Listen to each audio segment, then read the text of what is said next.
పేరుతో ఎవడో పెడితే రిజిస్టర్ చేస్తే తీసుకొచ్చావు, అక్కడే దొంగిలించావు. అధికారాన్ని దోసుకోవడానికి, అధికారంతో ఇష్టానుసారంగా రాష్ట్రాన్ని నాశనం చేయడానికి ఉపయోగించాను.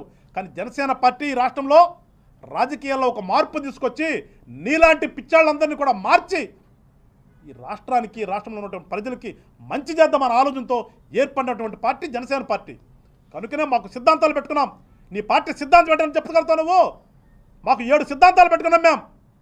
నీకు సిద్ధాంతం లేనటువంటి పార్టీ నువ్వు వచ్చే మాట్లాడతావు. నీ సిద్ధాంతం ఏంటి? నువ్వు అధికారం అంటే ఏ రకంగా దోసుకోవచ్చు, ఏ రకంగా వేరే రాజకీయ పార్టీ నాయకులను ఇబ్బంది పెట్టచ్చు అనేదే నీ సిద్ధాంతాలని.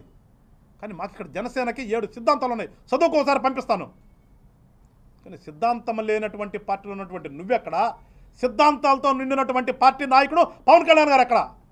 మళ్ళా కూడా చెప్తున్నాం, ఇప్పుడు కూడా నువ్వు రాజకీయ నాయకుడిగా బిహేవ్ చేసి చెప్తే ఒక దొంగల ముఠా నాయకుడిలాగా, ఒక గజ దొంగలాగా దొంగ మాటలు మాట్లాడద్దు, పిచ్చి పిచ్చి మాటలు. హుందాగా ఉండటం నేర్చుకోండి. ఇప్పటికైనా సరే రాజకీయ నాయకుడు అన్నవాడు హుందా ఉండాలి, ప్రజల కోసం ఉండాలి. అవి నేర్చుకోమని చెప్పి జగన్మోహన్ రెడ్డికి మరొకసారి చెప్తూ మళ్ళా చెప్తున్నాను, ప్రజలారా, జనసేన పార్టీ ఈ రాష్ట్రంలో ఒక సరికొత్త రాజకీయాలు, ప్రజలకు మంచి చేసే రాజకీయాలు చేయటం కోసమే ఏర్పడింది. కాబట్టి ఒకసారి మీరు జనసేన పార్టీని ఆశీర్వదించండి. రానున్నటువంటి రోజుల్లో ఖచ్చితంగా ఈ రాష్ట్రంలో ఇంకా మార్పులు వస్తాయి.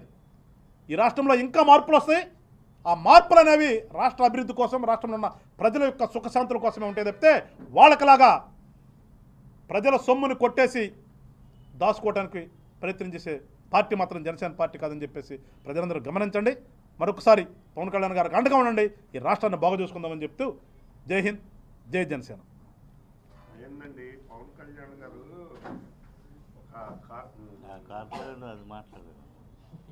పవన్ కళ్యాణ్ గారు ఒక ఎమ్మెల్యే కాదు, కార్పొరేటర్ స్థాయి మనిషి అని అంత నీచంగా మాట్లాడాడు జగన్మోహన్ రెడ్డి. మరి మీరేమన్నా సిద్ధాంతాలు అది ఇది అంటున్నారు. సిద్ధాంతాలతో కూర్చుంటే పవన్ కళ్యాణ్ గారిని బయటికి రానిస్తారా? ఇప్పటికే చెప్పాగా సార్, వాళ్ళకిలాగా పిచ్చి మాటలు మాట్లాడే పార్టీ జనసేన పార్టీ కాదు.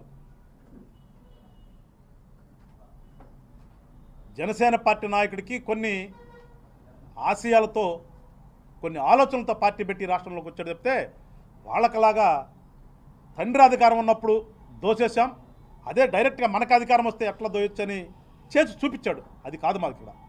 అందుకని పిచ్చి మాటలు ఆయన మాట్లాడినంత మాత్రాన మాకు ఇక్కడ పోయేది లేదు.